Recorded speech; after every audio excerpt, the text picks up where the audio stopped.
বিহার থেকে গরু পাচার। দুর্গাপুর পুলিশ গাড়ি ধরতেই পুলিশকে মিষ্টি খাওয়ালো বিজেপি যুব নেতা।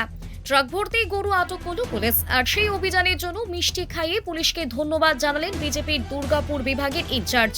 গভীর রাতে বিহার থেকে 19 নম্বর জাতীয় সড়ক দিয়ে কলকাতার দিকে গরু বোঝাই একটি ট্রাক যাওয়ার সময় অভিযান চালিয়ে সেটিকে আটক করে দুর্গাপুর থানার ফরিদপুর ফাঁড়ি পুলিশ। 21টি গরু উদ্ধার হয়, গ্রেপ্তার হয় 2 জন। পুলিশের এই পদক্ষেপকে সাধুবাদ জানিয়ে সোমবার সকালে মিষ্টির প্যাকেট হাতে ফাঁড়িতে পৌঁছান বিজেপির যুব নেতা পারিজাত গঙ্গোপাধ্যায়। থানার ভারপ্রাপ্ত আধিকারিক সুশীল সরকারকে মিষ্টি খাইয়ে তিনি পুলিশের এই উদ্যোগের জন্য ধন্যবাদ জানান। পারিজাত গঙ্গোপাধ্যায়ের দাবি, দীর্ঘদিন পর পুলিশ গরু পাচারের বিরুদ্ধে কড়া পদক্ষেপ নিচ্ছে। আগে এমন দৃশ্য দেখা যেত না। বিজেপি ক্ষমতায় আসার পর আইন শৃঙ্খলা রক্ষায় পুলিশের ভূমিকা আরও সক্রিয় হয়েছে এবং সেই কারণেই সাধারণ মানুষের পক্ষ থেকে পুলিশকে ধন্যবাদ জানানো হচ্ছে। আজ আমরা পুলিশকে ধন্যবাদ জানালাম। আপনারা সবাই জানেন বা দেখতে পাচ্ছেন যে প্রায় 21টা গরু বিহার থেকে কলকাতার দিকে পাচার করা হচ্ছিল।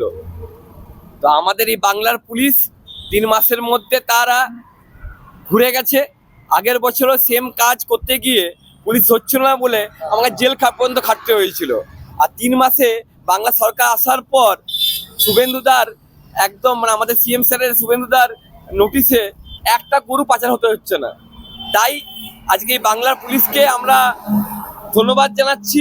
এখানকার ফরিদপুর আইসি সুসীম বাবুকে আমরা ধন্যবাদ জানাচ্ছি। ওসি দুর্গাপুর মানব বাবুকে আমরা ধন্যবাদ জানাচ্ছি যে এই কাজটা করার জন্য।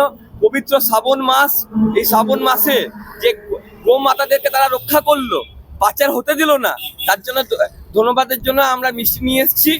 এবং বলতে চাই এইভাবে যদি বাংলার পুলিশ কাজ করতে থাকে তাহলে মিষ্টি নয়, শুধু আমি মিষ্টি খাওয়াবো না, বাংলার প্রত্যেকটা ঘরে ঘর থেকে মিষ্টি আসবে থানার মধ্যে। আমার নাম পারিজাত গাঙ্গুলি, আমি বিজেপির বিভাগের ইনচার্জ। আমি শুধু এইটুকু বলতে পারি আপনাদেরকে যে বাংলার পুলিশ যেভাবে অগ্রগতি ভূমিকা নিচ্ছে শুভেন্দুদার নেতৃত্বে, তা প্রশংসনীয়। এবং এইভাবে যদি কাজ করতে থাকে তাহলে গরু পাচার কি কোনো পাচারই হবে না।